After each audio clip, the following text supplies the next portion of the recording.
Hello, my name is Jason Trini, and I'm going to speak today about how we can best engage our students. I started teaching about 12 years ago in a grade 4 class.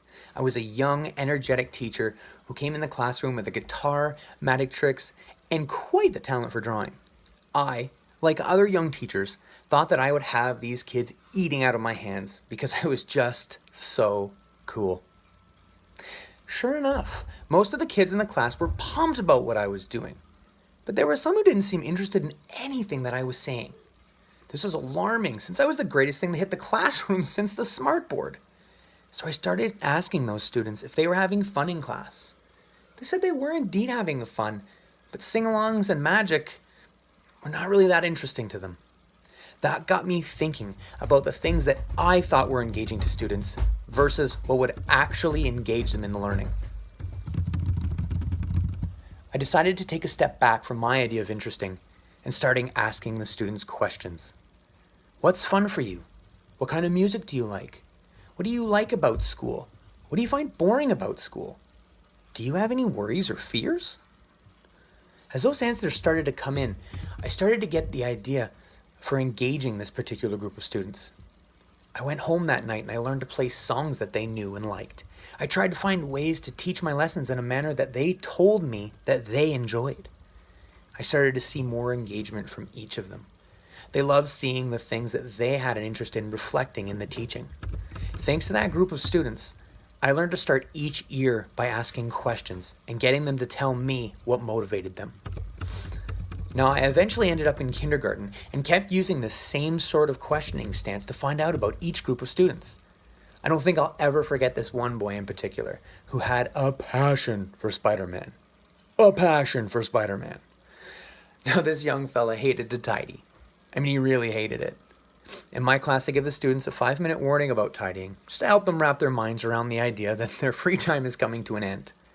This day in particular, as he was breaking down due to the impending cleanup, I asked him if it might help if we played some music while we put these things away. He took a second to think about this and told me that he thought it would help. Cleanup began, and so did the theme song for Spider-Man. After a brief cheer of excitement, this kid couldn't find enough things to clean up. That music put him in such a good headspace that he completely forgot how much he hated to tidy. The power of knowing my students had never before been so obvious. The ability to engage them with the things that they like and get them to do the things that I wanted were right there. Another piece of engaging our students is engaging their parents. We don't want kids to go home and think that learning stops. We want our students to know that learning happens everywhere. We want kids to go home and talk about their days. We want them to be sharing new learning and ideas with the people at home. But to do that effectively, we have to give parents that window into the classroom so that they know what's going on and they can reinforce what the kids are learning. With that tool, Seesaw, Class Dojo, anything like that, parents can share what they know about the learning and engage their child in that stuff outside the classroom. When kids realize that learning is always happening, they become more aware of it and can more easily engage in learning opportunities whenever they pop up. Another important piece to engaging parents is to give them the opportunity to share their personal values and their concerns about their child. At the beginning of every year, we send home a questionnaire at the beginning of the year for parents to do just that. We ask them questions like, what do you think I should know about your child? As a person, as a learner. What are your hopes for your child this year and beyond this year? I was reading an article recently about co-creating learning with students that ended with an old Chinese proverb that I heard 1,000,000 times but never really gave it the credit it was due. It read, "Tell me and I will forget. Show me and I may remember. Involve me and I will understand." This rings truer to me now than ever before. I have 2 young daughters at home and I am constantly repeating myself. I tell them over and over to put their dishes in the dishwasher. But of course they forget. I've shown them what it is that I want them to do. Sometimes they remember. If this keeps up, I just may have to involve them in washing dishes by hand so that they understand the value of the dishwasher. Telling our students what's what will have a very small impact. Showing them examples will get us a little further. But if we truly want our students to understand the concepts we're teaching, we need to involve them in a major way. We need to create opportunities for them to wonder about stuff, to ask questions about those wonderings, and find their own answers. This is at the source of true learning. In a short video I recently watched, I saw a small group of children sitting with their teacher having a discussion about an old Polaroid camera. She prompted them to think about a researcher and what a good researcher might do. One student piped up and said, "They think about other people's stuff." Now I thought about that statement. That statement is such a huge important piece of information. Another student was asked to share some discoveries he had made through exploring cameras and light.